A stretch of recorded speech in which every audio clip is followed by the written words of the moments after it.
Hey folks, Paul Abernathy here. Thanks for joining me today. Today we're going to be talking about your formal marketing plan.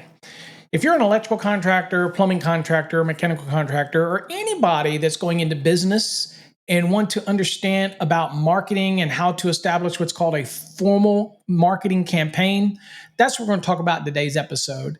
We're going to talk about what things you should target, what are the principles that you need to think about when targeting a marketing campaign, and they might not be what you think they are. So I want to make sure I give you a little additional guidance. Now, I will tell you, we have other videos that are going to be in this format or that are available that are going to go into some of the more details about contracting and owning your own business and licensing and acquiring the sale and retaining the customer and all those kind of things. But today we're going to talk about what everybody should be focusing on is before you start venturing, hanging that shingle up on your door, or maybe going from maybe you're an electrician, journeyman, and you want to become a master and maybe you want to own your own business, you have to think about a formal marketing plan. Otherwise, you're going to fail. So we're going to talk about that today. So let's go on and get into that. So we're going to lay out the different things that I feel are important when it comes to a marketing plan. And again, this may vary depending on if you're a plumbing contractor, mechanical contractor, or maybe a builder or some other business who comes upon our marketing plan. Just think that it can be tailored to whatever your need is. Okay, when you think of the marketing plan, it's broken down into quite a few different elements. Okay, so a really good marketing plan has goals, has value propositions, understanding your competition, customer segments, in other words, targeting your customer, how you would target that. And I will go over some examples that are very specific to electrical contractors, but it would apply to plumbing, mechanical, anybody. Also talk about marketing strategies, and that's important because there is 4 elements to that you need to be aware of when you're coming up with your marketing plan. And then lastly, we'll talk about the metrics. In other words, gauging the success of a specific marketing campaign. Now, in this video, I'm going to be talking about a lot of local marketing. In other words, if I want to get into the business and I want to get into contracting, how do I get it on a local level, right? How do I get it on a neighborhood level? And so I'm going to offer you different tips and things that can help you develop your marketing strategy for that local market. Okay, so that's what today's episode is all about. All right, so we're going to get right into it. The first one is we're going to talk about the goals. You have to have goals. Every feasible business has to establish goals, and a marketing plan can identify and set goals to achieve that marketing plan. What do you want to have? What saturation of the market do you want to get? Are you targeting older homes? Are you targeting new homes? Are you targeting commercial versus residential? All those type of things. So first thing is you have to set goals. That is the very first step. Now look, don't set goals that are obviously not obtainable. You can always reestablish your goals. I think the number one thing that I see from people is they set their goals so high that after a while it becomes too daunting and they can't achieve those goals. Rather, set smaller goals, more obtainable goals, and celebrate every time you reach those milestones, those goals. I think that is a better way to approach your business. Otherwise, you get kind of bored, you get kind of stagnant, and you realize, like, what the hell am I doing this for? I'm not seeing the return. That's because you set your goals way too lofty. Now, there's nothing wrong with setting great goals, okay? But I think it's more important for us to set obtainable goals and celebrate those milestones. That's what I believe in. Now, goals, again, can have different timelines. So you could have a goal for 6 months. You could have a goal for 1 month. You could have a goal for 1 year. It all depends on what you're trying to target. I'll give you an example of one of my goals that I used to set as a contractor. When I would target a neighborhood, I had a goal of doing a certain number of jobs in that neighborhood. So I had a goal. I said, first goal was to get that first job.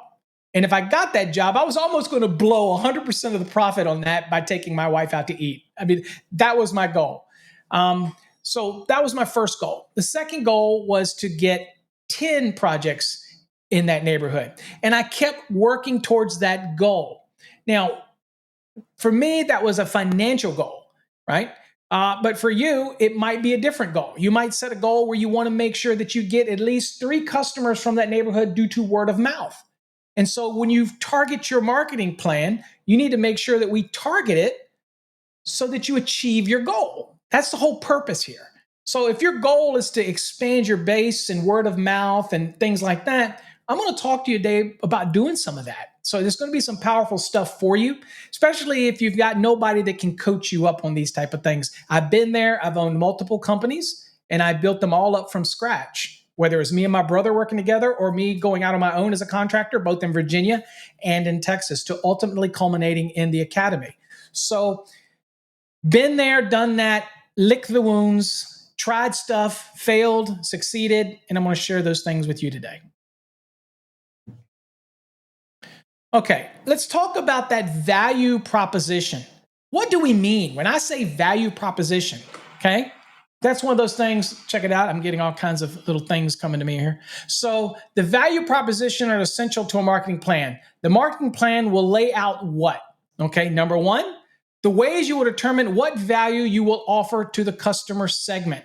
Okay, let me break it down even further for you. I'm an electrical contractor.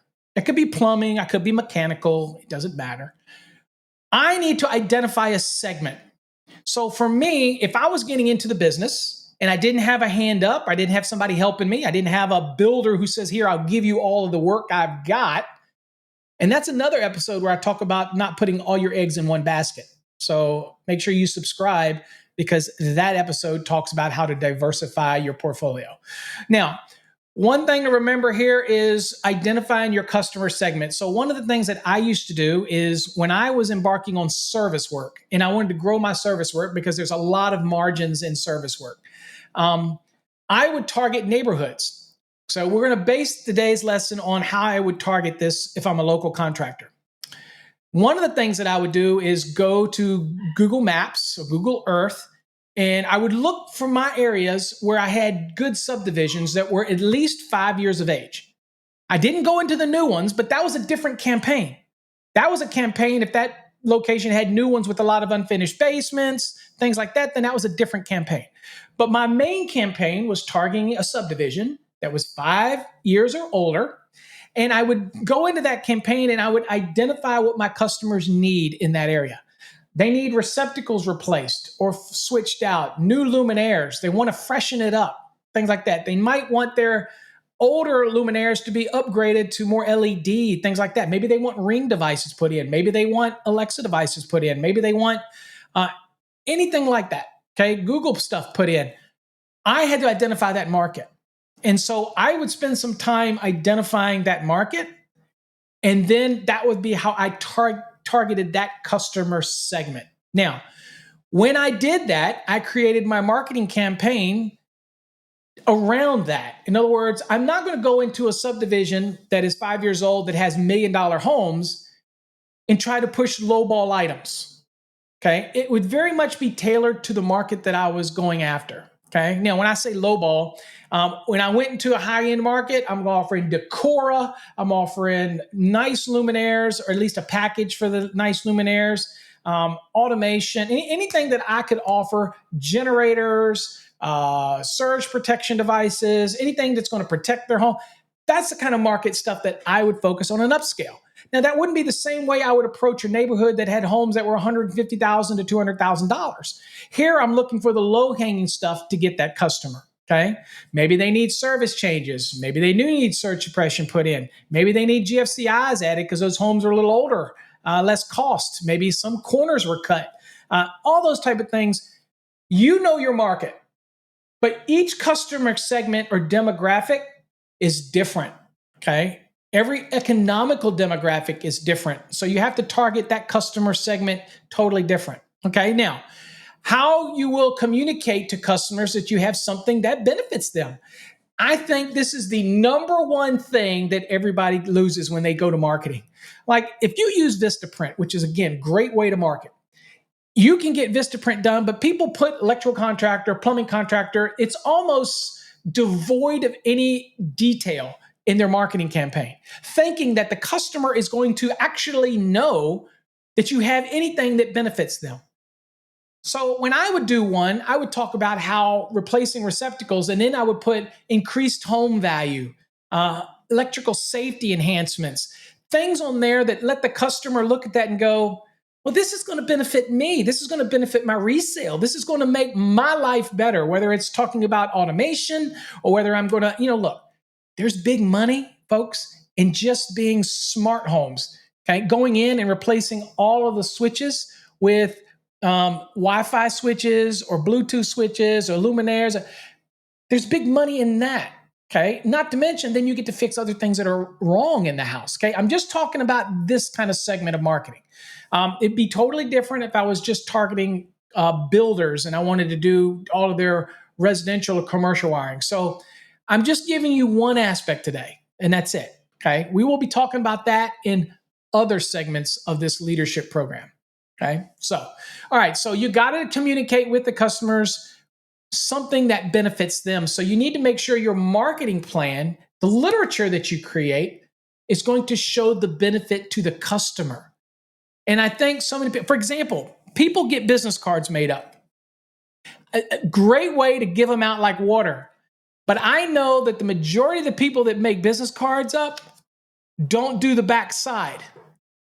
I do the back side on every card. You need to use that real estate as much as you can. Brings me to my second point. If you use a QR code or you happen to use NFC technology that can send the customer to your website, to your mobile app, to a pay portal, if you're going to get them to pay for their services, that's how I used to do it with my NFC, is I would tap them and that would take them right to my payment page. So I knew I was getting paid right then. So there's many ways to approach it, but you want to show value to the customer and why they need your services. Okay. So don't kind of hide it in your marketing. Bring it out there, what you can do for them. Now, in another video, I'll talk about designing a winning marketing flyer. And that's going to show you how you can take terminologies and words and twist them in order to get the customer to be drawn into it, because they need what you got. You just have to convince them and let them understand that I've got what you need. And so it's a unique way of doing it. And I think some people get so wrapped up in design that they lose function. And so obviously we'll be talking about that in further episodes, how to do that. All right, next thing we want to determine is how will you build a relationship to retain and add to your customer base? Okay, in a little bit, we're going to be talking about what's called customer acquisition. The cost that it comes from acquiring that customer, that has to do with your marketing campaign, how much you spend in your materials, the labor that's involved in that marketing campaign. All of that stuff is going to establish an acquisition cost for that customer. Now, it might be that you get 2 customers from that neighborhood, and now you've met your acquisition costs, and now you're at a break-even point. That's an important critical thing to establish, and we'll be talking about that here in a second. Okay. Now, what about retaining that customer? Because it's one thing to get a customer, but it doesn't do you any good if you get a customer and then they don't want to ever call you back. Let me give you a great example. And this is why we sell a course called Soft Skills, because every employee, even yourself, if you're the owner, need to go through a soft skill. Whether you think you got the greatest skills in the world, you really need it. If you want to enhance your business, you need to follow us on this soft skills, because the customer is always right, even when they're wrong. Even if it drives you crazy, even if it drives your staff crazy, even if you know that that customer is full of crap, you need to be able to look at them and smile, show some empathy for their situation, because you don't know what they went through. You also don't know, you know that they don't care about you. You're just a moment in time that they're trying to get what they want. That's it. You're not there to be their friend. You're not there, but you need to convey the message that I've got you. I'm here. And you know what? If you need me again, I got you. So let me tell you one of my tactics that I used to use. This is golden. Ready? if I was an electrical contractor, I didn't do plumbing, I didn't do mechanical, I didn't do all that, but I had people that I knew that did. And I'd always see them on job sites and I formed a relationship with them. So I went to them and said, look, I'm going to refer you to my customers. And I'm going to do it in a way that it's going to be easy for them to be able to get a plumber, get a mechanical person, that type of thing. And I would love for you to refer me when you get a chance. So this is almost like BNI, Business Networking International. It's a very similar concept. But for me, I had a mobile app on my phone years ago that basically just went to a page that they could click it and it would show all of my recommended contractors. Okay. And it also had me at the top. And I told my customer, if you ever need me for anything, I'm just a click away. You just click that and I'll be here. Okay. Now, that was my one way of getting what I had. And again, there's a neat way to do that with NFC. You tap their phone, you can put an app, you can put a web page, you put whatever right on their phone. Make it easy for them. But as far as retaining a customer, there is no better way to retain a customer than to have a positive interaction with a customer, even if the customer is a prick. Okay? What you need to do is make sure you leave your baggage at home. Whether you're an employee or whatnot, you're getting paid for service. You don't need an attitude. Leave it at the door. When you're out there, whether you're the owner, whether you're a technician, the installer, remember that no matter what you do on any job site, whether it's roughing in or finishing out or service call, you're a vision of the company. When they see you, they're going to form an opinion of the company. I go over all this in soft skills, but I thought it's important to talk about it here. If you want to retain a customer, you need to give a lasting first impression. Now, that doesn't mean a bad first impression can't be overcome during the course of a service call or of an encounter.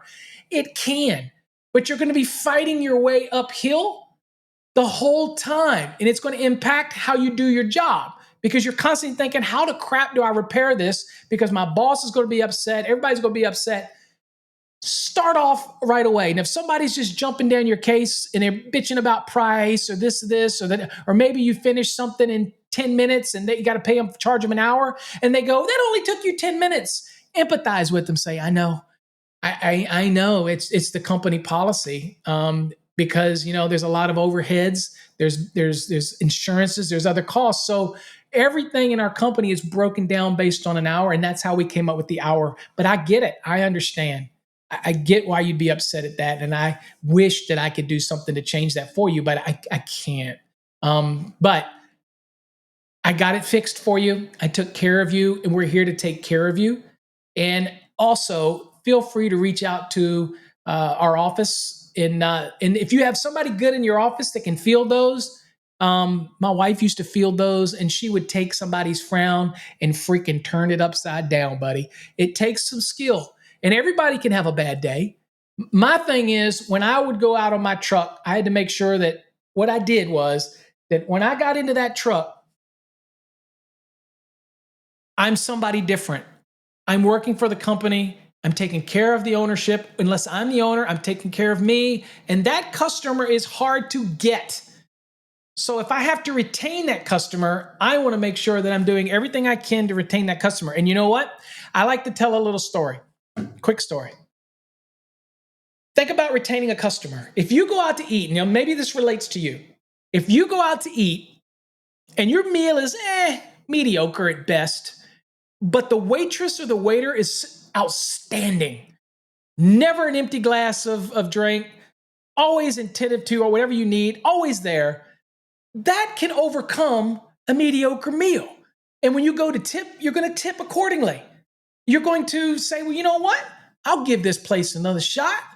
Okay, the waiter, the waitress, I've done that. Okay, I've had mediocre meals, but the wait staff was just freaking amazing. And that overcomes that. I'm like, you know what? This is cool. I like that. We all like that feeling of going into a restaurant and they yell out, Norm, like cheers, that they know you. Well, you know daggone well that you like to frequent restaurants because you want to go there, you're used to it, you like the staff, things like that, okay? And even if you have a bad meal, you're willing to overlook it. Now, translate that into a meal that's mediocre, and then you have a crappy wait staff. it heightens the fact that the meal sucked and their wait staff sucked. So that means that you're going to go what? Probably going to go to Yelp and give a bad review. You're going to go out of your way to be crappy because now you're crappy. They put you crappy. That's the same thing for contracting. If I show up in ripped jeans, I show up looking nasty, I open my truck and crap falls out of it. My truck's not clean. I don't have proper signage. I'm wearing nice shirt with the logo on it, whatever. All of that impression starts to formulate in the customer's mind. It really does, whether you think it does or not. And you can lie to yourself all you want, but you have to understand that this is a profession. We need to treat it as such. The chances are that if you go out and get an outstanding meal and the wait staff sucks, then that's going to overshadow the meal. And you're going to be like, I'm not going back here no more. Their wait staff sucks, even though they got 15 to 20 other waiters and waitresses that are probably amazing. You just had that bad day. You had that waiter or that waitress with a bad day. Don't be that service tech that's having the bad day. Leave your drama at home. I'm just saying, okay? All right. That was my little lesson on that there. And that's going to go a long way to retaining a customer. All right. Next, competition. We all got it. You're going into business. You're expanding. You probably looked around. Maybe, in fact, maybe even work for a contractor and you're thinking, okay, this is my competition. And maybe you've learned some inside knowledge because you've put your time in, you learned how they market things, you've learned how they run their business, and maybe you've identified their weaknesses. Maybe you have identified that there's an opportunity for you to grow in this market, whether it's roughing in houses, or whether it's doing residential or commercial or service or maybe generators or whatever you're looking to do. Maybe you just want to get into smart home business where you go in and you set up their Wi-Fi and you set up their devices, their switches to control their lighting and all that. This is a market for that today, okay? It's a way to take a home and make it feel really upscale by changing the new luminaires to nice LEDs and changing all the switches to Wi-Fi or Bluetooth switch. It's a thing today, and you can market yourself that way. I'm just using that as an example, okay? So you need to do what's called a SWOT, S-W-O-T analysis, and it helps you when you're looking at your competition. Now, every company needs to have a clear understanding of, and this is you need to know what your strengths are, your weaknesses are, your opportunities in a given market, or opportunities to grow, and you need to identify any threats to your company, okay? Anything that could cause you trouble, anything that you're hiding, any secrets in that closet that when you venture into this and you're going head to head against your competition, that it's going to come out and cause a problem, okay? So every company has to do an analysis like that. So that's what strengths, weaknesses, opportunities, and threats, that's what SWOT means, okay? Now, a SWOT analysis is only as valuable as you use the information that actually comes out of your analysis. So you should sit down, look at the competition you're targeting, okay? And again, this can be difficult because if you're looking at the big boy that's got 50 trucks and you're just a new person with one or two, or maybe just a mom and pop, that's a bit lofty, okay? But there are things that you can do that they can't do. Quicker service. Maybe you don't have the same overhead they do. So that's a strength to you because you might not have to have the same type of burdens to adjust your prices accordingly. So you can actually come in under them. There's different strengths and weaknesses you have to identify, okay? Now, when you're doing this, you have to look at is where your business stands relative to the competition. Now, obviously, if you're thinking about business, expanding your business, going into business, that you've looked at your competition. I sure hope that you have. And you look at it and say, well, you know what? I can offer what they offer. That's important because you have to be able to offer what they can offer. And then you can identify whether or not you have weaknesses to what they offer that you need to strengthen, or if you have benefits that you offer that far exceed what they currently have and offer into the market. Maybe they don't have a mobile app. Maybe they don't have the smart home. Maybe they don't do generators. Maybe they don't do surge suppression. Maybe they only do residential and you can do commercial. Maybe they do residential very well, but they really are poorly on the service side. Okay, identify that. Okay. You can look at ratings on Yelp. You can look area and see what customers are saying about your competition. Do a little work. Okay. Back when I was in my early days as a contractor, I also owned a boarding kennel for dogs and grooming and boarding. My wife ran it. I did a SWOT analysis and a study on it by going to the local grocery stores. I walked around the grocery store aisles where the dog food was. People were buying dog food. I'd ask them questions about where do they go groom their dog? How often do they board their dog? Who do they use? Are they happy with them or not happy with them? All that type of stuff. I did my analysis. Then I went out and looked at my competition. What is their capacity? How many dogs could they board? Okay. I might watch and see how many dogs they can groom in a day. Things like that. I might go look at their reviews online. Everything's online today. I developed my analysis and then I determined what that business could offer that was better than theirs and where their weaknesses were. Things like that. So that's an example of a SWOT analysis. Now, as a contractor, I did the exact same thing. I knew that I was small, so I could be nimble. And I offered some unique packages that others could not do. And again, the bigger guys didn't want to do it anymore. They were happy with the gravy they were getting at the top of the food chain. So again, all these type of things you have to take into consideration. All right, so understand where your business is relative to your competition, how competitions are likely to react when you change or try new marketing tactics. Okay, so if I'm going to target a neighborhood and I'm going to use Google Earth or Google Map, and I'm going to find a neighborhood that's in my area that's at least 5 years old, so it's starting to get a little aged on it, a little outdated, then what I'm going to do is I'm targeting things like device upgrades, fixes, adding luminaires, updating luminaires, adding smart technology, all these kind of things, okay? Surge suppression, arc fault circuit interrupters, things like all these kind of things that can benefit them, right? If I'm doing this analysis now, I have to realize that, okay, I'm going into a market that they're probably not doing. So how is that going to change? Well, they could come into that market. So what do I have to do?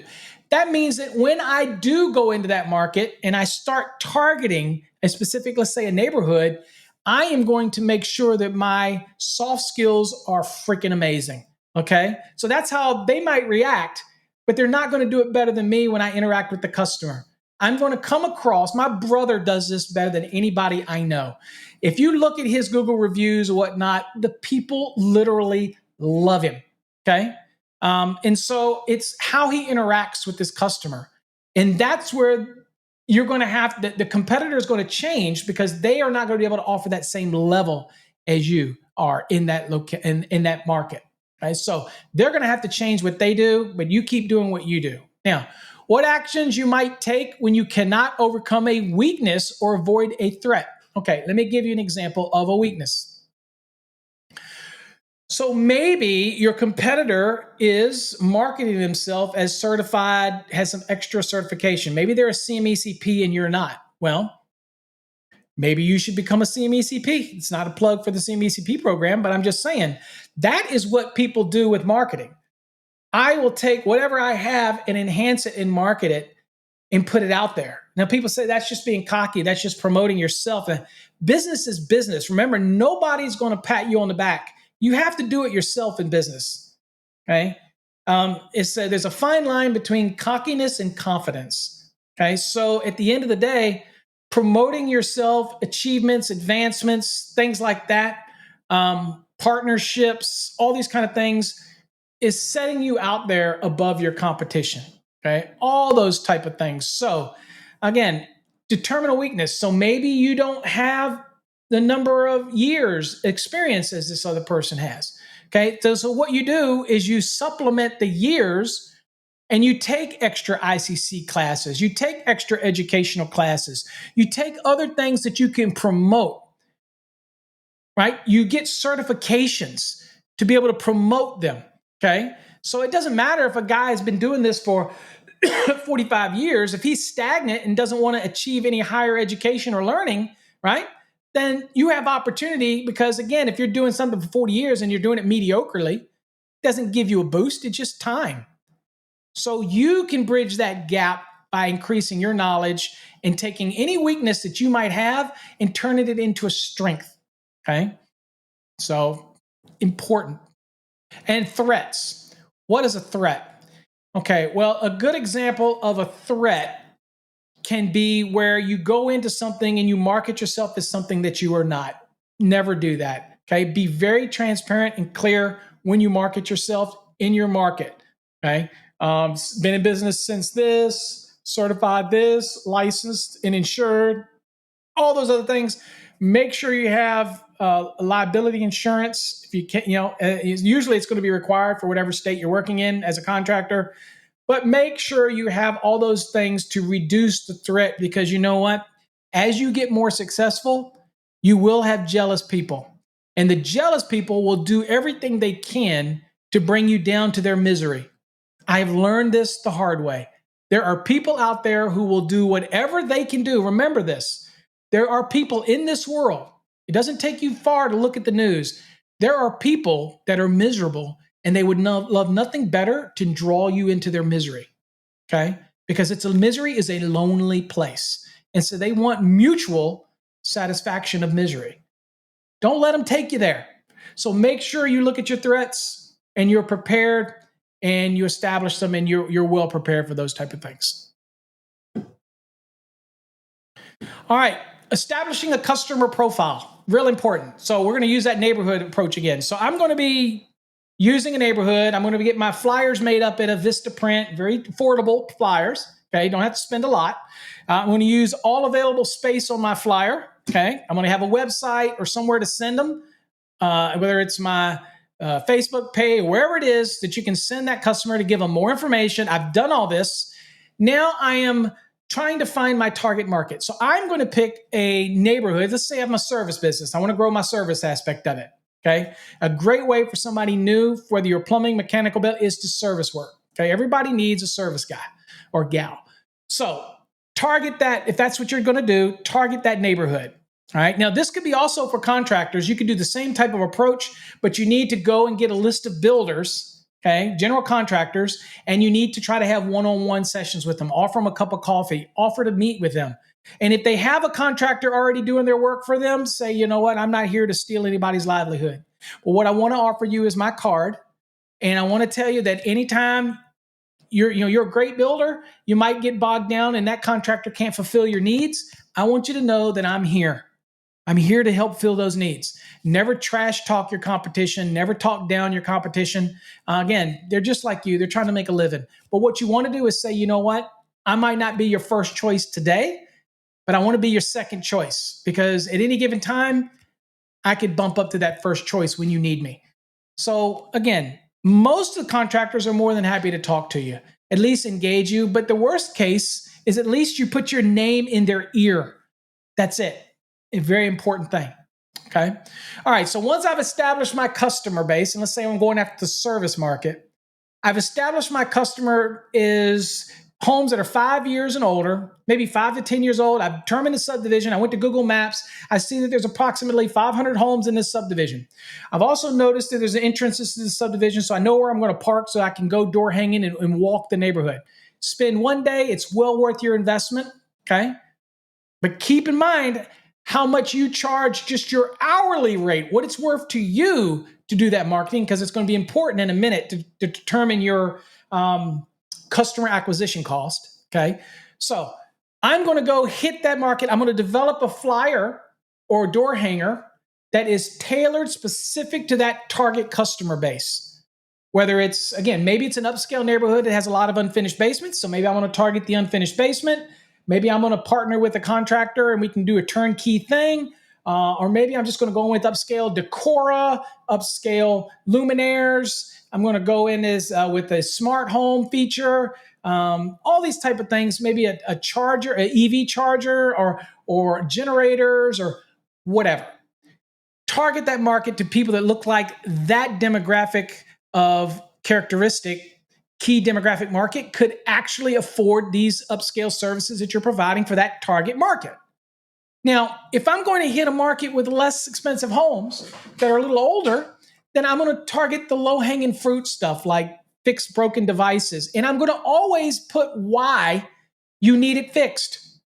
Broken devices reduces the electrical hazards in the home and maintains resale value.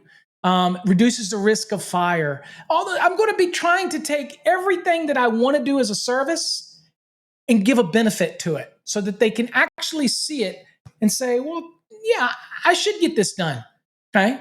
The interesting thing now is with Ring devices, you can put cameras with lights on them with a solar mount anywhere and help set their system up, things like that. So different things depending on where you're at in the country. There's many new services that you can add to do these different types of things. Okay. All right. So anyway, so I got to determine my potential customer. The customer's profile identifies the key demographic and psychological characteristic of the customer you consider most likely to be a qualified purchaser of the products and services. So again, don't be afraid to use all the space on your flyer and make it a door hanger so it hangs on the door, okay? And then make sure that you give everything, and you make sure that it also, by the way, I will talk about this in a different video on how to design these for the most effective use. And I'll take you through like a master class on how to do this, because I was very effective in my flyers, my door hangers. Is make sure that there's a website, QR code, NFC card, sticker, or something that entice the customer, and make sure you give them a certain percentage off of their first call. Very important. And here's the other tip. Give them a percentage off their next call if they share it on a local social network like Nextdoor or whatever that's local. Not TikToks and not Twitters, local stuff, okay? Local, like Google Marketplace or Nextdoor or things like that. That's where you're really focusing on, seeing if you can get them to do that, okay? They may not be involved in that or not, but that's how you keep feeding them, and it's going to blossom. And again, word of mouth is still by far the best form of advertisement, but it's also can be very bad for you if you gave a very bad experience. Then people seem to want to go out of their way to share negativeness today. So again, limiting that, having that first impression, like we said, having good soft skills can reduce that, okay? All right, next. If a business owner envisions several target markets, each segment must have a corresponding customer profile. Remember what I said. This market, upscale, different approach, different services, different products versus a different market. Okay, maybe your retirement community is different because of fixed incomes are different than what you might have. Maybe you're going to add things like landscape lighting into your mix. All types of stuff. Maybe you're adding add-ons to your business like hot tubs, or maybe you're going to become a Generac dealer. I will talk about things like this in another video where I talk again about not putting all your eggs in one basket. And there's so many different emerging markets that you could get into today. It's just amazing. But we'll talk about that on another episode. All right, let's talk about the marketing strategy really quickly. All right, so all those things considered, what's your marketing strategy? Okay, you have to form the most detailed section, okay, of your marketing plan is your marketing strategy. That's the most important part of it, okay? Now, plots the marketing actions that will make or break your vision, really will. If you don't come together with what you planning on doing, what products you're going to offer, what your pricing, and how you're going to promote it, then it all will just crumble away. So take some time now that you have a vision of what you want to do. You know your goals, right? You know your customer acquisition. You've learned your competition. Now it's time to dig deep into your marketing strategy, and that's going to be very important. Okay, so let's look at it. The 4 Ps that we're going to highlight for a company's marketing strategy. It's the product or services you're going to offer, the place, how you're going to do it, whether or not you're going to have other people help you in this distribution of your services or product, the pricing and how you determine your pricing. And again, we'll talk about that at a very high level because it has a lot to do with burdens and expenses that you may have. And then, of course, lastly, promotional and how you're going to get this message out there, which we've kind of talked about with flyers and Nextdoor and other types of things. Okay, so just kind of want to look at all those little things in this next couple slides. Okay, product and services. All right. So you're a contractor. I'm just going to assume electrical contractor here. And so I have services that I want to offer. What I used to call this was a freshen up, where I would say, okay, one of the segments that I targeted was real estate agents. And in one of my marketing plans, believe it or not, was just real estate agents. So I would make an effort to go to real estate agents, try to talk to the broker. I would come with a package, my product and services already in a nice, nifty package. You can get these made also, print them out, or you can get it made on Vistaprint. Have a package for these real estate agents, okay? In that package, what you're doing is you're offering things like fix up, you're offering things like, call it whatever you want, spice up program, enhancement program, whatever it is. And I would target that market. And what I was trying to do is target the real estate agents, promote to their customers, taking a home that maybe looks a little dated and replacing the luminaires, replacing the receptacles and switches with nice decora, or even bring some automation to the game. Things like that they could market in their sales plan. All of those type of things. Add some security cameras or add some just video cameras. Doesn't necessarily have to be in any security system. It's just videos that you can monitor it. Things like that. Adding this type of element to it. And presenting this to them as something that their clients might think about when they're listing with them to do my fresh up, where they would fresh up their house and do that, because chances are they're going to get things like paint done. And a lot of times they stage houses. So I just want to give the opportunity. And so one of my campaigns was to target real estate agents. And there's tons of real estate agents. But if you go in with a good plan, a good package, and everything like that, and I used to do a video that would explain what I can do for them. You wouldn't believe the type of work we got from that. And it increased the sales of that customer's home. So again, those are the type of things that you can offer. And that's just an example of a marketed, targeted plan. Now, if I'm going to do a neighborhood, then I want to establish, okay, this is my customer. I've already established my customer segment. Okay. I already know what I'm going to do and what products that I'm tailoring for those specific customer base. I put it together in a nice door hanger and design. Okay. I named it. I might call it something for that neighborhood. I might even give it something unique as a name. Okay. Here's another tip. If you have a subdivision that has a specific name, then name the services that you offer kind of around that neighborhood. And it makes it very unique. It's kind of like doing a marketing strategy and putting a unique code on the end so you know when a sale comes from a certain area or a certain thing that was tied to that. I like to come up with certain things and be creative. But at the end of the day, if you're not creative, just make sure you list your products and services that you have to offer. Okay.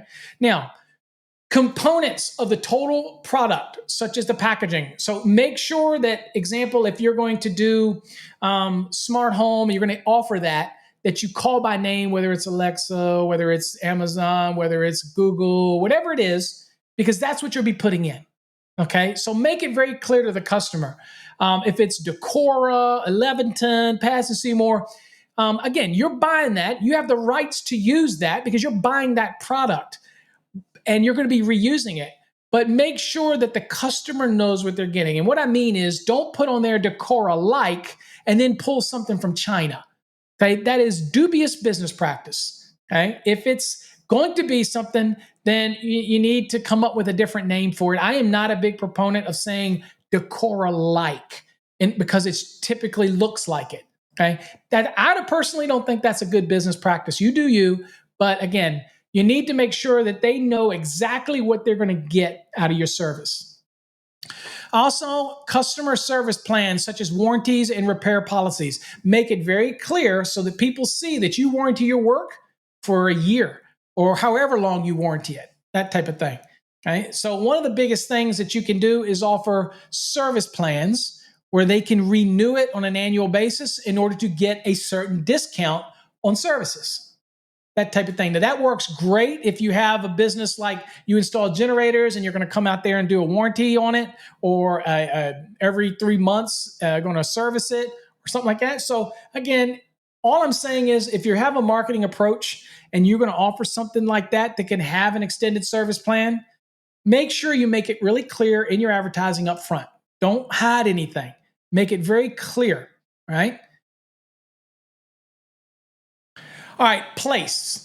Now this can go a couple different ways, but when we're talking about the distribution section is whether you're working out of a retail setting or you're working out of your home office, okay? Or whether you're working out of a van. To be honest with you, a lot of contractors starting out, they just work out of their van. So then you want to actually make the workplace the best you can. Okay, I'm not saying go out and buy a brand new 2024 van, but whatever you have, if that is your distribution of your services, then you want it to look good. If it's got just a magnet mount on the side, that is fine. I'm not saying you have to totally wrap the vehicle, but you do need to make sure that it looks professional and conveys the message to your customer. Okay. Now, also part of that distribution scheme is supply chain issues. One thing to remember is if you're going to offer certain products as your services and you're getting them from, let's say, a Costco, understand that Costco can run out of things. And so you might sell something to somebody and they think they're going to get something, but they can't. So if you do have an issue with that, always make sure you convey something with an asterisk and it says something, it might be comparable, okay, an alternative to something so that people know that, like, well, I couldn't find this from this place, but I got one very much like it from this other place and it's okay. That way it saves you any problems. Somebody says, oh, well, that's what I thought I was getting. Okay. Also, supply chain issues when it comes to things like luminaires. If you're picking up a luminaire from a Lowe's or Home Depot, chances are if you sell a service and they pick it, it might not be there. It might be back order out of stock. So pay mind to your supply chain. If you're going through a lighting distributor, find out how long it takes to get the luminaires. How many do they keep in stock? Is this a more popular model? All those type of things. Because the worst thing you want to do is sell a customer on something and then you can't get it because of supply chain issues. So again, it might mean that you have to tweak your selection of what you offer the customer. Some things you might have to put on back order. Some things you might put not available.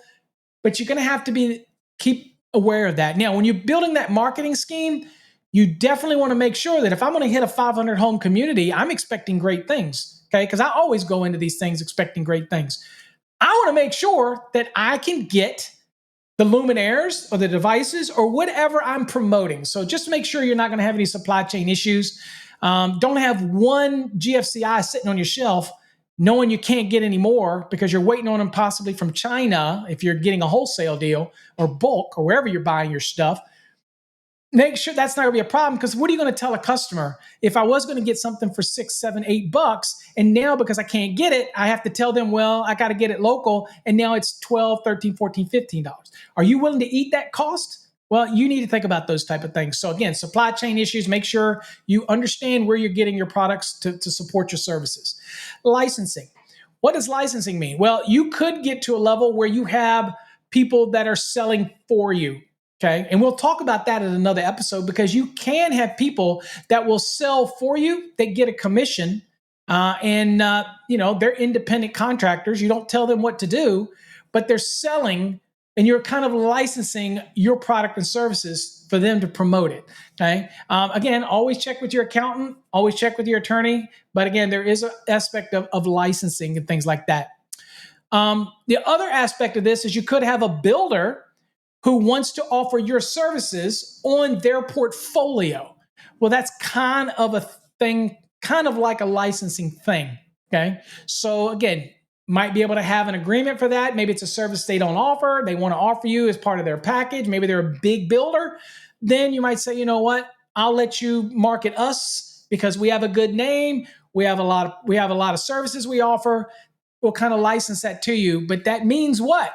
I don't want no money for the licensing, but that means when you build a new home, we're going to get that work. Okay. So you build that in to the licensing, using us, marketing our services, what features we have.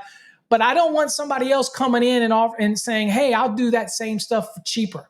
That's what licensing would be. And I have a whole video segment that I talk about how to negotiate that type of thing with a builder, maybe a mega builder, things like that, and how you could do that. Remember, they always want stuff cheapest. So you'll be working off volume, but there is a way to do it. Importing. I remember one story about importing. is that I used to consult a lot for electrical contractors who wanted to know how to lower their bottom line. And a lot of the stuff was their products. So they could import stuff that was listed from other countries at a cheaper price. And in some cases, save them up to 50%. Now, I know there are people out there that say, oh, I'd never do that, only buy American. Well, that's fine. But you know what? Whatever. I can guarantee you, you pick up something today and it'll tell you where it's made. I picked up this calculator right here, and this one says made in the Philippines. All right. So at the end of the day, it is what it is. I'm in business to make money. I'm a contractor. Okay. I'm going to leave all that crap at the door. But you have your own business. You do what you want. But they wanted to save the money on the bottom line. Well, so they started importing things like GFCIs that were listed. They started importing, and you can go validate this all on the UL website. You can look at a company and see whether their product's listed or not. And then wafer lights and things like that, they got them in bulk. And it cut their cost 50%. That was important for them, important for their business.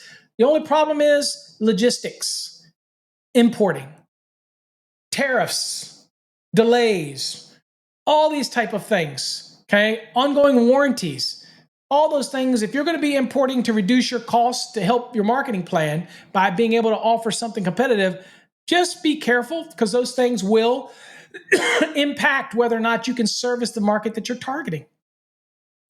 Lastly, on this one here is layout and configuration of retail outlets or your home office.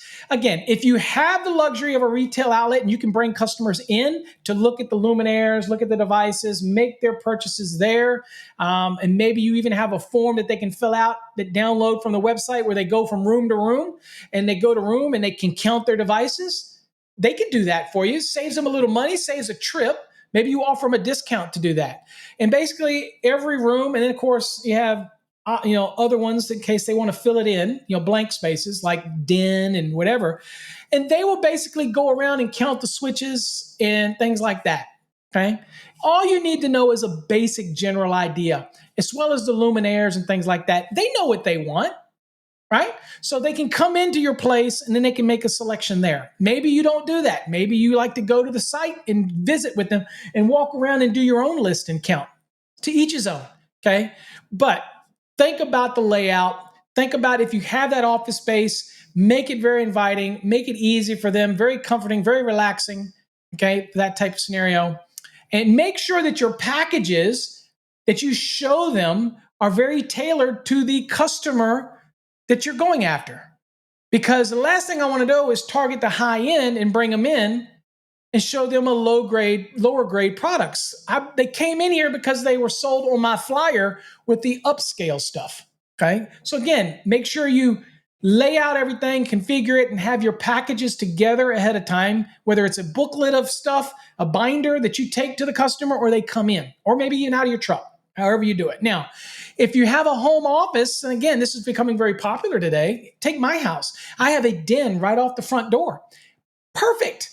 The den could be set up with a table and have the books out there. Could have some sample pictures of work that we've done, all these type of things, and they could come right to my house. Be careful in your neighborhood because they might have rules of doing business in your neighborhood. Make sure you check with your HOA if you have one. Again, you don't want to flood the parking lot or the road with cars. So it's very appointment oriented, and just check with your local listing about doing business out of your home. But if it's possible, that's a great way to do it because you can bring them in and show them the products and offer them a cup of coffee. And it also builds that rapport, okay, that relationship. And they'll tell other people, trust me. But if you're one of those mom and pops and you don't have that luxury, then you're just going to get out there and get it in the field. Just be prepared. That type of thing is all I'm saying. Okay, pricing. Pricing is very important because as you've heard me talk about in the past, in this marketing campaign, when you're pricing the services for that specific campaign, you want to make sure that you're going to cover the product cost, any burdens that's associated with those product costs, that service for that given market. You want to make sure that you figured in all of that. Now, business is business, right? So you have to know what your product costs are. You have to know what your markup may be, whether it's 15%, 20%, 25% markup on certain things. Some things are more conducive to markup than other. Once you establish that, Then you also have to look at saying, well, okay, well, I have my insurances, I have my burdens, I have my payroll if I have somebody going out and doing this for me, all those type of things. That's what you would use to price the different services and products for that specific market. It might change for a different demographic market. Okay. That market, you set your prices based on that. Okay. And so you do need to know what your labor is. We do need to know what your prices are, and only you can establish that. How long it takes you to hang a luminaire, a ceiling fan, to switch out receptacle, how long it would take you per receptacle multiplied by a number of receptacles, that type of thing. So again, all these things I can't help you with because everybody works at different speeds and different paces. So that's one thing that you have to remember. Everybody has their own pace, but you need to establish your pricing. Okay. Now, customer acquisition cost. You heard me talk about this earlier. This is important. I need to know what it costs me to get a customer in that target that I'm going for, whether it's builders or whether it's the service market and I'm going with a 500 home community. Okay. So if it costs me $250 for the flyers, and I got 500 homes, so $250, that's actually way too expensive. Vistaprint's much cheaper. But if I had $250 in flyers and I have 500 homes, I need to determine through my pricing with my margins, what is it going to take me, the average home, and for me to break even on this? Well, if it only costs me $250, then if I were to take that and I were to say, okay, well, let me just say that my marketing part was $250. So if I have $250, okay, and I'm thinking, okay, so I have 500 and I'm going to divide that into $250. So that's $2 each. If that was just dollar value per home per flyer, okay, so it's about cost me about $2 per home for that flyer, that type of thing. So you're looking, okay, now at that $250, if I do a job for $250 on a house, and my markup was, say it cost everything, labor, burden, and everything for me was $150. And I did $250 worth of work. So I have $100 in there. Okay. It's my margin. So that's going to cover all of my burdens. That's going to cover everything. Okay. So that's what I'm at. All right. Now, what you should know is that you not only have your cost, but you have your burdens, and then you have your profit margin, whatever your percentage of profit margin is. That profit margin, after everything has been met, how many homes in that neighborhood do I need to get work from in order for my customer acquisition cost to break even? And then everything beyond that is a plus. And it is actually a gift that can keep giving if you do everything right with that customer. Okay? Interactions right with it. You provide good service, very attentive, okay? Give them solutions to their problems, be very, listen more than speaking to them, listen to what they have to say, show a little empathy for them, acknowledge them, and then solve their problem. Because that's really all they want, is you to solve their problem, okay? So you have to do some math to determine what is your break even. And this indicates the point where the revenues and costs are equal, okay? So your revenue coming in and the cost going out is equal now. And that's taking into consideration the acquisition per customer and your costs and your burdens and your margins, your profits and everything. When it starts to get to that, then you everything after that is gravy. Okay, now, one of the quickest ways that I used to do this is I knew I was going to get my money anyway because I had my pricing. Okay, so let me give you a little quick tip here. So I used to skip a step.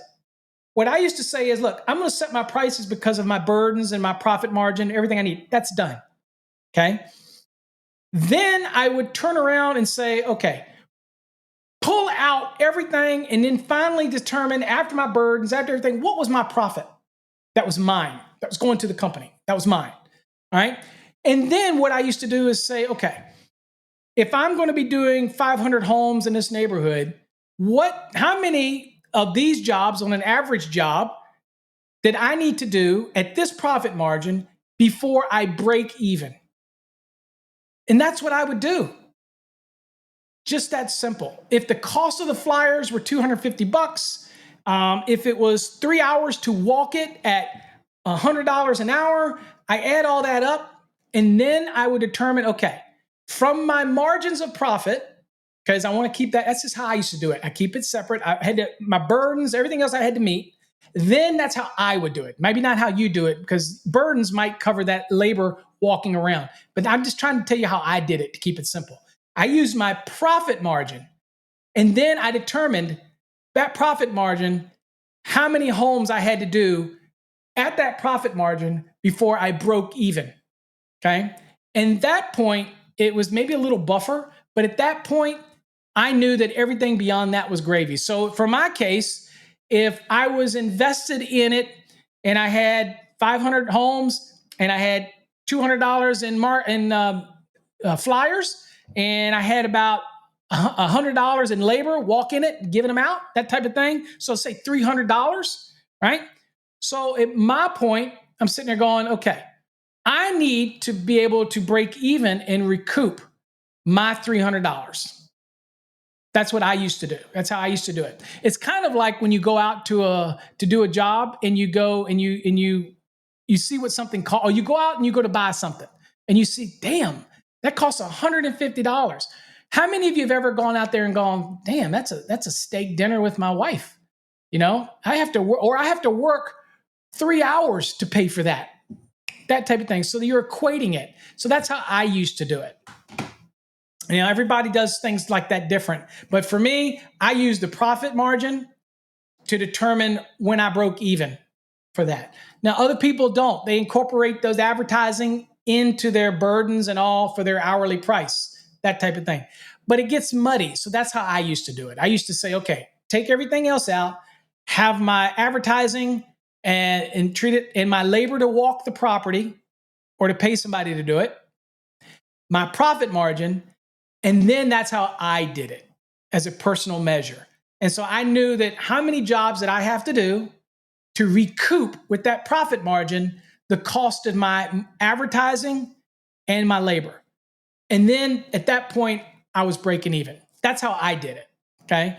And the reason I did it that way is because I didn't want to mix a marketing campaign with my normal burdens like payrolls and insurances. I wanted to set my prices because I wanted my prices to be universal anywhere I did this work. Okay. So I would have prices and margins and everything for lower cost products that might be in a lower market area campaign. And then I would have my higher marketed products with a higher margin in one campaign. And so I basically broke mine down that way based on where I was marketing it. You can do it however you want, but at some point, there's that break even. Okay. All right, let's go next. We're very close to the end here, folks. Hang with me. All right. The promotion section. This section of the marketing plan should include a description or approach to create customer awareness of the product or services. Think about it, folks. I need to make sure of how I'm going to get this out there to them, whether I'm using Nextdoor, whether I'm using flyers, whether I'm creating a BNI campaign where I'm going to target business builders and try to get to them, or the real estate agents, like I told you, when I'm offering them services and things like that. I basically needed to describe how I was going to tackle it, how I was going to sell these products. What was my methodology behind it? Okay, here's what I was going to do. First of all, I'm going to get a flyer made. Second of all, I'm going to make sure that flyer details everything that's targeted to that specific market. I'm going to hit that market. I'm going to door hang around that market and all that. So that's how I'm going to do it. I'm also going to do the same campaign using Nextdoor or whatever that neighborhood may have as a ability to get out to them as social media specific to that market. Okay, maybe Google Marketplace in that area, different resources, but that's how I'm going to do it. Right now, I need a good explanation of why customers will be motivated to buy the product and service. Again, this can go a long way in making sure that your marketing material is very clear, but not just saying replace damaged receptacles and switches, but you also put the reason why. Okay, increased home value, lessen the shock risk, things like that. I'm always trying to give a service and then give a benefit of my service. Okay, now I get it. This is the reason why I promote flyers. This is also a reason why I promote websites, because sometimes you want to be detailed about the benefits and you don't have the room. So that's when it's so good to send somebody to a web page or have them scan a QR code or do a near field communication tap or something like that. Okay, those type of things. But again, I want to give an explanation, and I also want to write these things down for my service techs, because my service techs have to be able to talk to customers. And one good exercise that I used to do with my team was think of everything negative that a customer could say, everything negative about my product, about my service, about whatever, and then formulate a response, a positive response. Okay. So again, take a turd and turn it into ice crystals. That was I always used to say, just kind of turn it around. Next, a list of specific media to be employed and the description of advertising themes. Okay, so remember what I said? Target a neighborhood, target the theme for that neighborhood on that flyer, because that flyer is only for that neighborhood. Keep it fresh. You're going to do a whole new flyer for a different neighborhood. Okay, and that's why Vistaprint is the cheapest way to do it, unless you have a local marketing printer, that type of thing. The good thing about Vistaprint is it's so easy to drop and drag. Okay, but anyway, so very specific, and then campaign this neighborhood. See if they have a next door. See what other social media they might have. Offer discounts to customers that are in the area if they share it on their social media platforms that are very much targeted to that local market. Things like that. Their Yelps, all those type of things. Make sure that you solicit customer reviews on Yelp and Google and all this kind of stuff. And you know what? You're going to say, well, wait a minute. Couldn't they go give me a nasty review? Yeah, they could if your service sucks. But if you go in it positive from the get-go and you really realize that the customer is always right, even though you know they're wrong, at least in here, and you cater to that, it's hard for somebody to say something negative. And even if you have a bad experience, you have an opportunity to turn that turd into crystals. You just have to think about how you approach it, and it takes a little skill to do it, but you can do it. Our soft skills course kind of tries to give you those tools to be able to do that. All right. Say you've done all that. We're coming to the end here, folks. You've done all that. You've established all this stuff, and you've got the plan. You targeted the neighborhood or the builder or the real estate agent or whoever you've targeted. Okay, you've targeted it. You've done it. You put together a great flyer or a great marketing piece, a great portfolio. You've done everything. Now, how do you gauge the metrics of this? Okay, well, the measurement that ties specific and repeatable actions to observable results. That's what metrics mean. So typical categories of metrics is things like time, the cost, the quality, and the quantity. So time, when the goals should be accomplished. So remember the beginning of this, I said set your goals. Is this a month-long campaign? So your goal is to get 5 new customers from that neighborhood. And you're going to keep doing everything you can to achieve that goal. Now, here's an interesting statistic. You may have to door hang or interact with a customer 5 times to get them to react. I know that sounds terrible, right? You're like, oh, crap. But you remember those publishers' clearinghouses? Remember the things you used to get in the mail? Flyers that you still get in the mail over and over and over again. And eventually you end up buying something. Same thing on TikTok, same thing on Instagram, same thing on all the social media. They keep putting the same thing in front of your face. There's something about seeing things multiple times causes it to basically get into your head. And so when the need comes for something that you have to offer, they're going to think about you. So in your marketing campaign, one of the things on your flyer is to have them join your mailing list. And that's another interesting thing about a marketing campaign is create a mailing list and come up with a tip. Now, you can create tips by just using ChatGTP if you want, but come up with a helpful tip for home maintenance, home care, Google it, whatever it is, but send it to them. They'll subscribe to it and send it to them monthly. That way you stay relevant for them and get on their mailing list, that type of thing. We again talk about that when I talk about how to create the flyers and how to kind of move people into that, joining a mailing list and things like that, or local market updates and things like that. Okay. So, and if you have a website, you can solicit that directly from the website. All right. So that time, again, set those goals and set when they need to be accomplished, because nothing is going to matter if you don't hold to your metrics, right? Next, the cost. How much overall did this budget for this goal cost you? Okay. Now, was it the $250 for the flyers, the labor that you're putting in when you go door hanging, things like that? All of that type of stuff.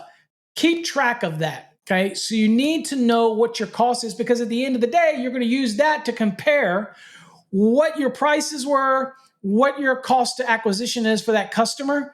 And again, overall, if you get 100 customers, then at the end of the day, the acquisition cost comes down. Okay. Quality. How products and services compare to those and the competitors that are, and their ability to satisfy the customer's requirements and their expectations. All right. So at the end of the day, it's really good to have people fill out a quality thing saying they loved your service. And you can use Google to do this, Yelp to do this, whatever, as long as you're giving them a way to be able to give you a review. Okay, so one of the ways to do that is with things like QR codes or touch and say, would you mind giving us a review? I know a contractor who actually does that with their QR code, their cards on the site. They go, hey, would you?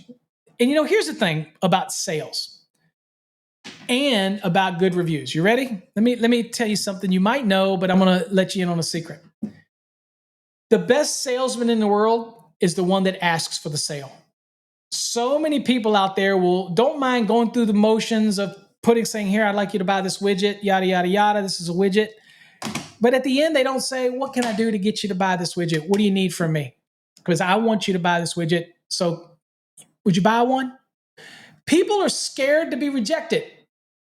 A really good salesman, one that become a great salesman, they don't worry about rejections. It's just part of everyday life. Okay, we get rejected almost in everything we do, and we've gotten accustomed to it. But it's something about selling something. People hate to be rejected, but you got to get over that. So you're never going to get the sale if you don't ask for it. That's one thing. Okay. Next, people need to be encouraged to do good things. So when I finish a service call, I go, could you do me a favor? Can I do a little quality review with you? They go, sure. Did you appreciate the service I gave you today? Do you feel it was fair? Another reason I do this, folks, is because when you're face to face with them, it's very hard for them to say nasty stuff. Really, it is.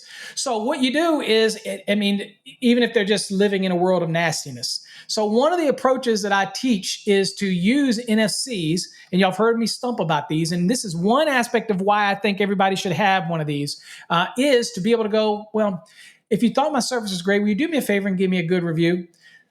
Sure. You have your phone. I'll be more than happy to facilitate that for you. So they tap their phone. It pulls up the page for them to do a 5-star review right there in front of you. And then you thank them by saying, because of that, I want to give you a 10% off your next visit or next need or next call. That's how much I appreciate it. Okay. You are going to be surprised today how good a good review on Google and Yelp and all that goes towards your local market, because people are now savvy enough, they're looking this stuff up, right? So there is a tactic, getting that right away using NFC, QR codes. The only problem with QR codes is you can never change it. With NFC, you can always change it if you want. So again, if you're interested in those, we sell those on our website. But again, that's just one way. You can obviously do it yourself. You could get the little NFC stickers. These are the waterproof ones that we have, things like that. I do know guys that put these out on their truck. They actually have a sticker on their truck with a dot in the middle of it. It says, scan me or tap me NFC to find out more about my services. And they leave it, and they're in a parking lot.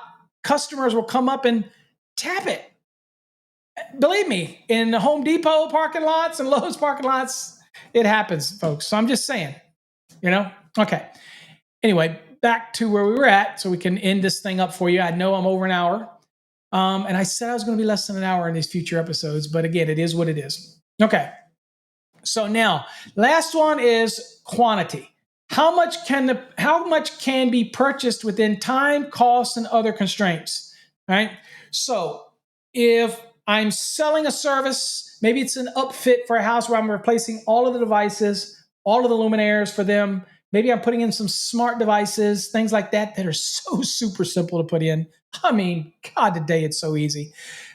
And I'm selling them these things. They're paying for my skill, my time, my expertise, the fact that I'm going to be there after the sale.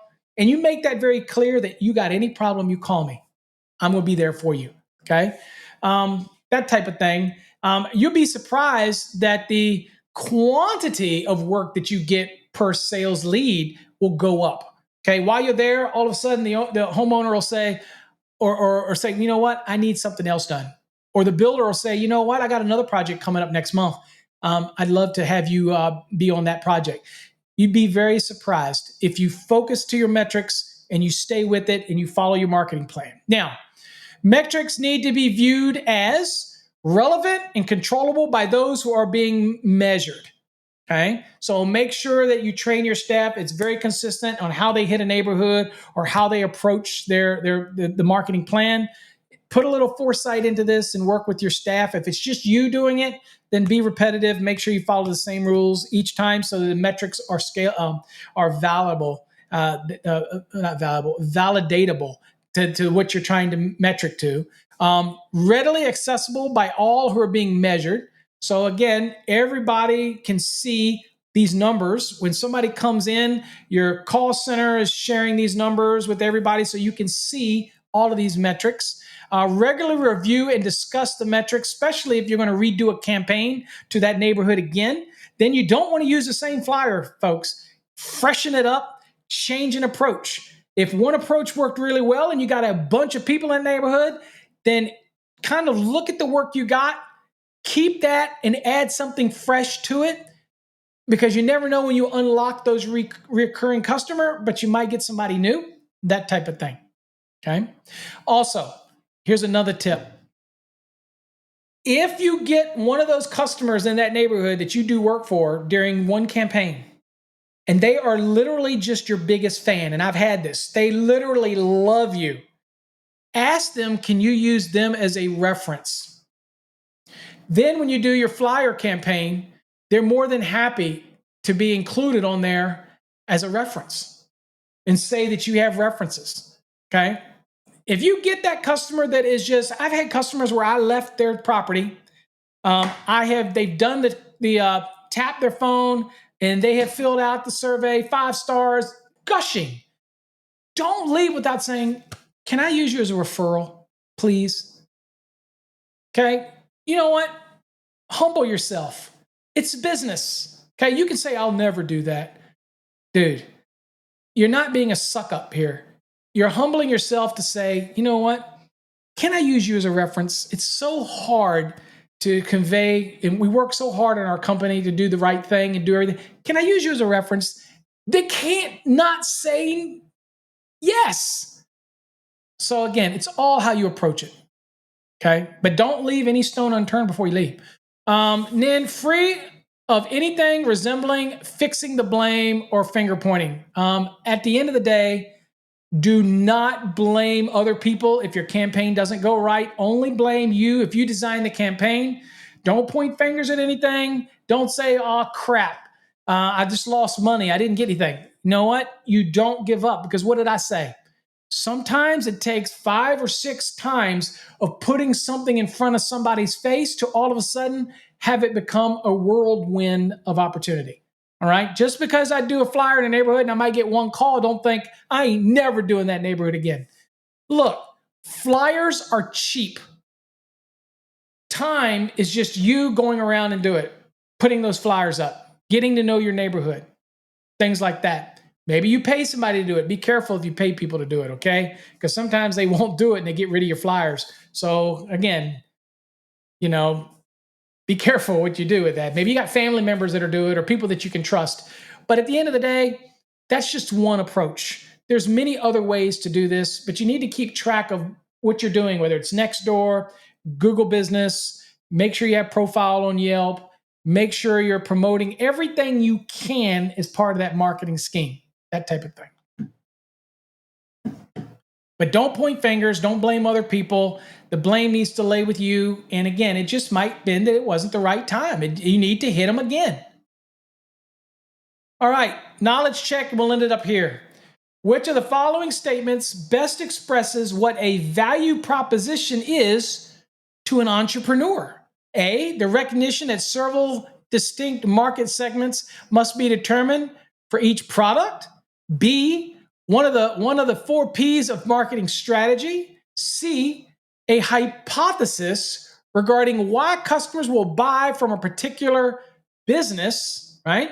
That's the value proposition. And in D, it says the basis for a sales forecast. Well, folks, you know by now that the answer is going to be C. It's a hypothesis regarding why customers will buy from a particular business. Remember when we started this? We had to have a value proposition. Why do they need to buy from me? Why should they come to me? I need to do a marketing plan to establish my product, my customer segment, my competitor awareness, put this together in a marketing strategy, target my specific market, give them a reason to come to me. We're formulating a hypothesis of why they need to come to my services. That's what we're doing. And that's all you're doing with a marketing strategy. Convince them to use your products, to use your services. And remember all of those soft skills that we talked about.